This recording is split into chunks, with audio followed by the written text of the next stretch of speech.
Question. Les troubles psychiques concernent quel pourcentage de la population en âge de travailler?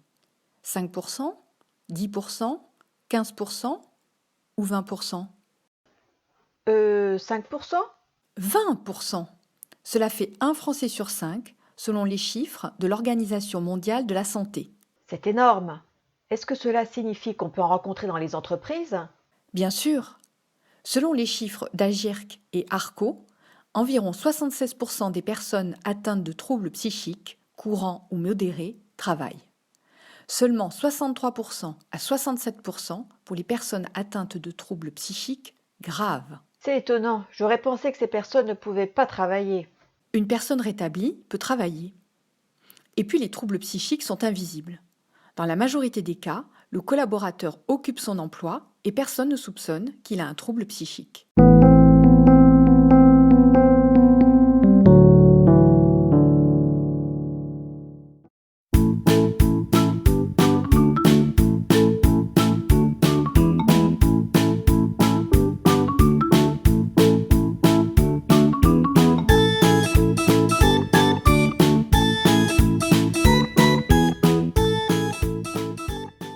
Votre collaborateur prend des médicaments pour son trouble psychique depuis 1 an. Aujourd'hui, il se sent mieux et vous déclare qu'il a l'intention d'arrêter son traitement. Que faites-vous? J'estime que cela ne me concerne pas. Ce n'est ni mon problème, ni ma responsabilité. Il est vrai qu'un manager n'est pas médecin, mais le collaborateur n'a pas donné l'information au médecin. Il vous l'a donnée à vous, manager. Or, vous savez que votre collaborateur prend des médicaments pour son trouble psychique. Et il peut parfois arriver que l'arrêt d'un traitement ait des conséquences désastreuses. Que faire? Je peux suggérer à mon collaborateur d'aller voir le médecin du travail, mais s'il refuse, Pouvez-vous contacter vous-même le médecin du travail? je ne peux pas faire ça sans le dire d'abord à mon collaborateur, car je perdrai sa confiance.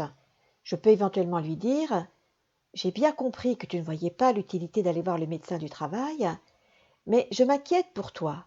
C'est pourquoi je vais quand même téléphoner au médecin du travail pour lui parler de ta décision, et c'est lui qui verra s'il est utile qu'il te rencontre.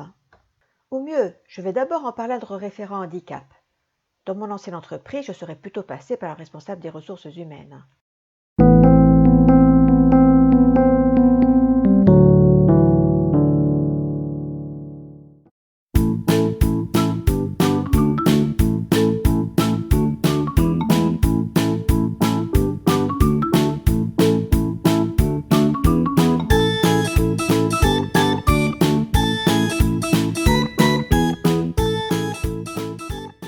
Quel est le rôle du conseiller en emploi accompagné?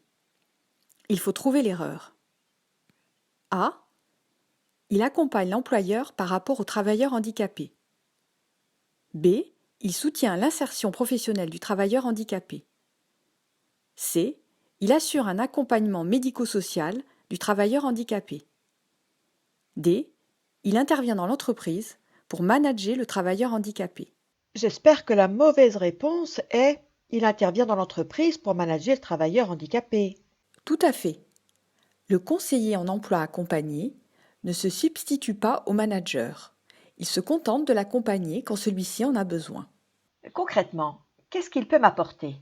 Imaginons que vous ayez du mal à communiquer avec votre collaborateur handicapé psychique.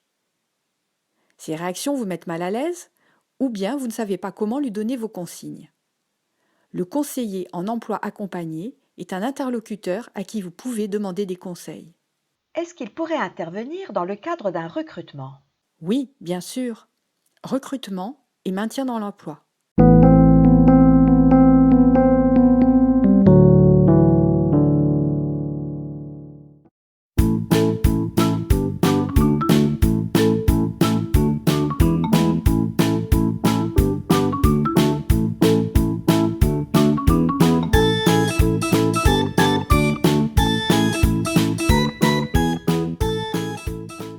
Être rétabli signifie être guéri, ne plus prendre de médicaments, gérer sa maladie de façon autonome, éviter les hospitalisations.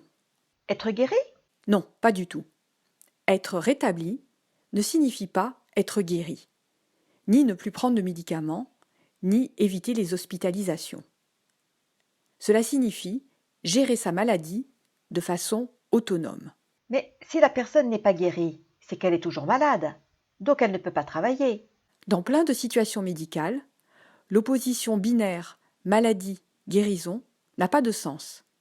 En fait, les gens apprennent à vivre avec leur maladie ou avec les séquelles de leur accident. Mais qu'est-ce que ça veut dire, vivre avec un trouble psychique? Cela signifie que la personne a apprivoisé sa maladie grâce à une bonne hygiène de vie, un travail personnel sur soi, la prise de médicaments, parfois tout au long de la vie. On peut faire un parallèle avec d'autres maladies, plus familières. Par exemple le diabète. On ne guérit pas du diabète, mais on apprend à maîtriser son diabète grâce au contrôle de son taux de sucre dans le sang et à une bonne hygiène de vie.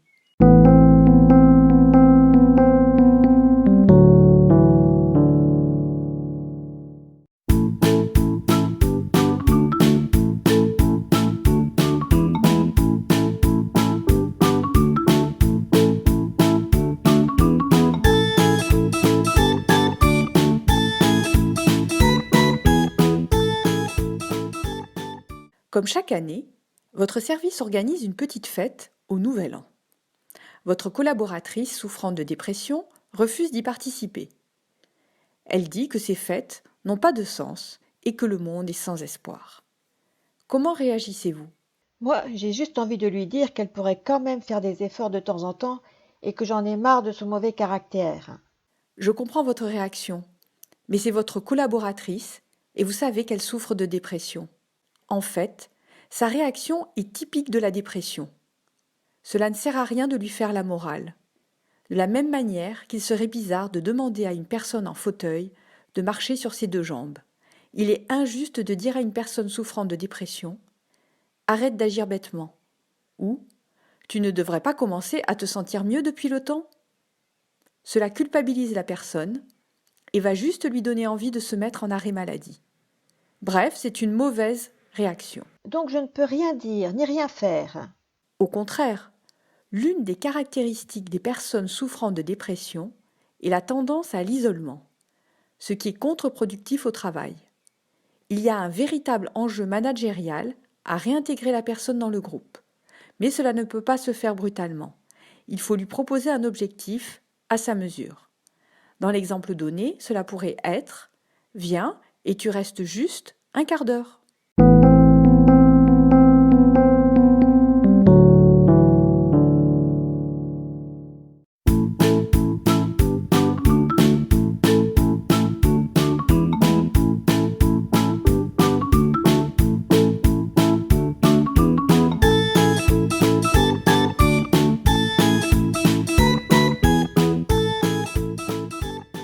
Lors d'un recrutement, le législateur autorise les employeurs à refuser un candidat sur la base du handicap dans certains cas.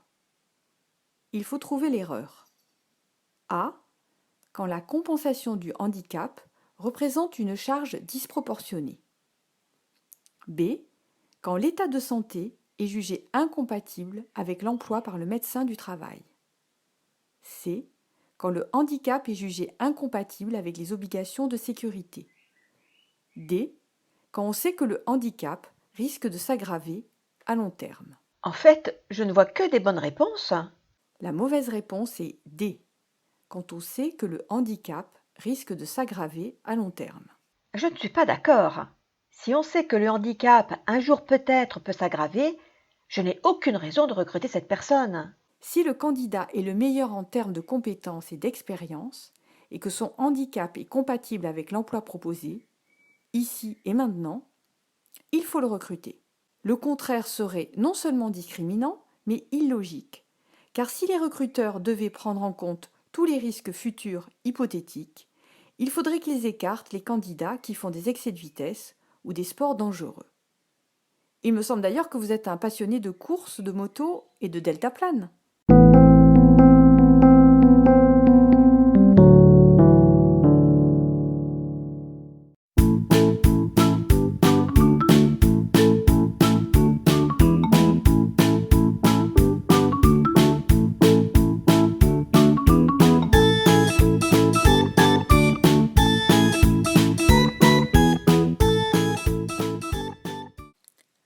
plus en plus de personnes avec un autisme de haut niveau ou syndrome d'Asperger veulent A. Guérir, B. Avoir recours à la psychanalyse, C.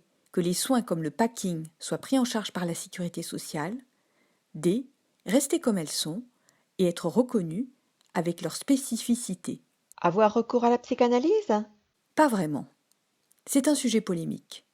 Les psychanalystes ont été très critiqués. À une certaine époque, ils auraient accusé les parents d'être responsables de la maladie de leur enfant. Par ailleurs, l'autisme ayant des causes biologiques et génétiques, l'approche psychanalytique apparaît inadaptée. Rembourser le packing? Mais je ne sais pas vraiment ce que c'est. Le packing est une technique de traitement consistant à envelopper un patient de linge froid et humide. C'est une méthode utilisée dans certains pays pour traiter les psychoses et l'autisme.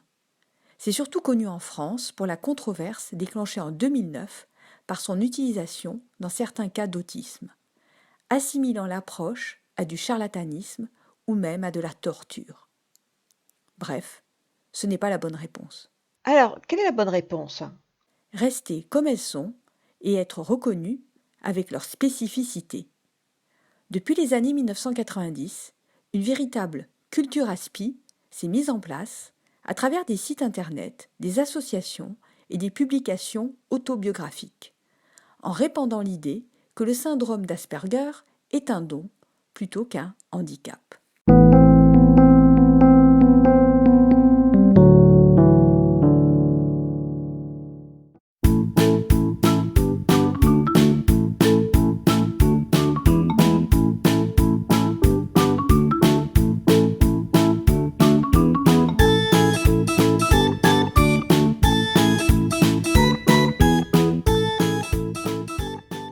Votre collaborateur a soudainement un comportement très bizarre.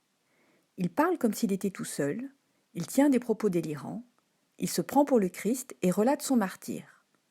Il croit que des personnes autour de lui le touchent et lui veulent du mal. Que faites-vous? Je ne sais pas du tout. C'est une situation effrayante. Est-ce que c'est une personne avec des troubles psychiques? Peut-être, mais on ne sait pas. En tout cas, il est évident que le comportement de votre collaborateur est anormal, sans besoin d'aucune connaissance médicale. C'est certain. Alors, que faut-il faire? Le premier réflexe est de protéger la personne, ne pas la laisser seule, éviter de la contredire, gagner du temps. Ensuite, il faut contacter le médecin du travail. C'est impossible. Notre médecin du travail n'est pas sur le site. Et de toute façon, il est absent depuis plusieurs mois. J'appelle le responsable des ressources humaines. Contacter le RRH ou la ligne hiérarchique permet de réfléchir à plusieurs. Mais si la personne est en pleine crise d'angoisse, il faut faire quelque chose rapidement. Je ne vais quand même pas appeler le SAMU. Si, c'est un bon réflexe. L'action qui garantit le plus de sécurité est d'appeler le 15. Contacter la famille, quand c'est possible, est également une bonne pratique.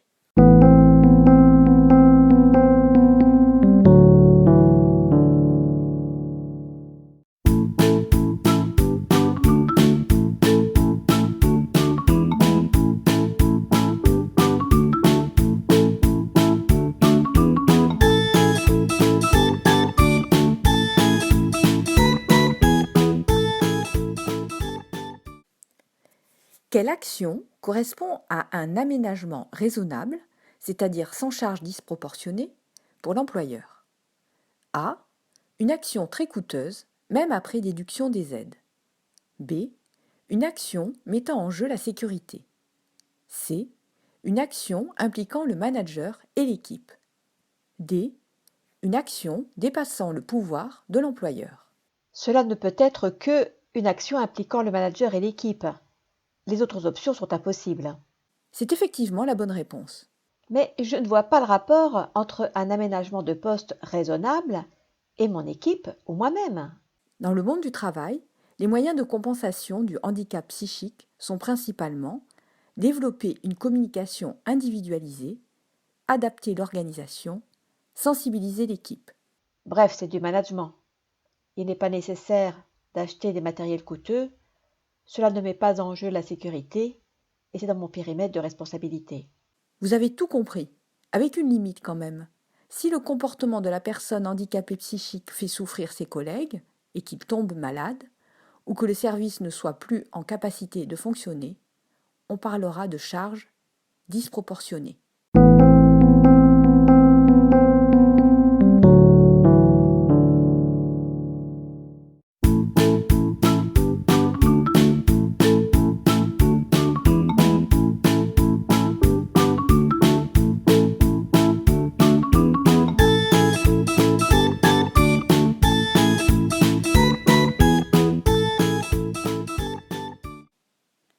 La première Mad Pride a eu lieu en France en 1998, 2005, 2014 ou 2018.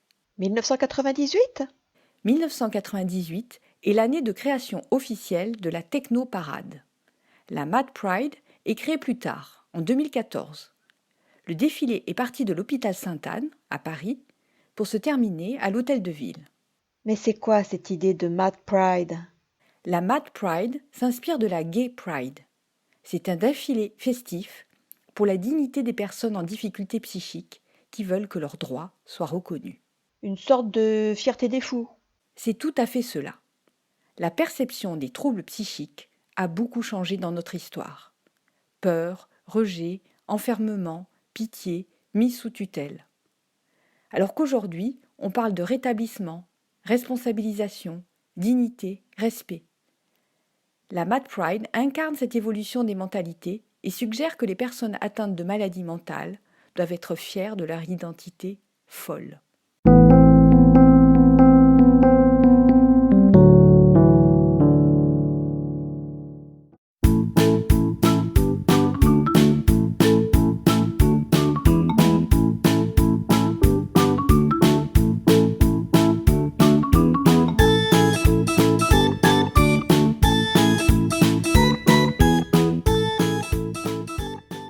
Vous êtes le seul à savoir que votre collaborateur souffre de schizophrénie.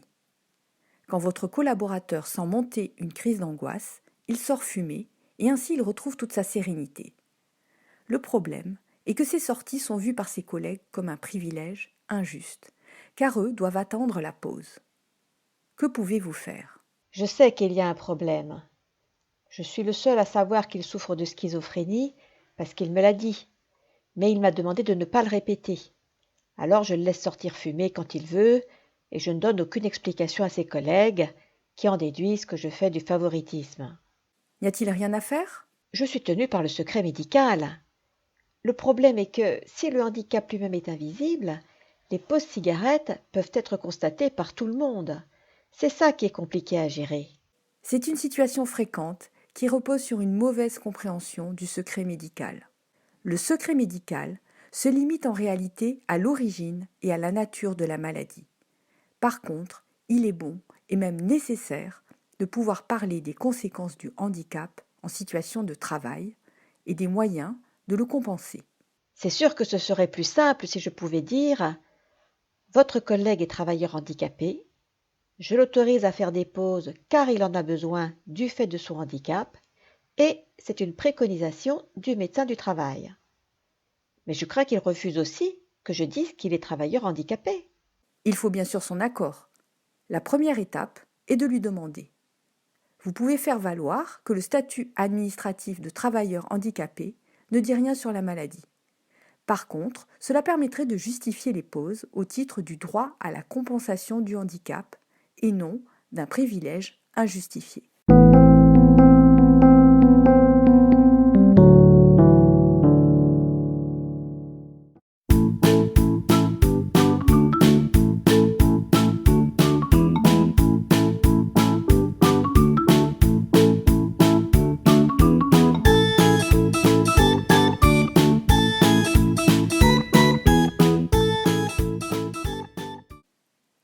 L'emploi accompagné est A. La pérennisation d'une relation d'assistance. B. Une technique originale de recherche active d'emploi. C. Un service de placement musclé. D.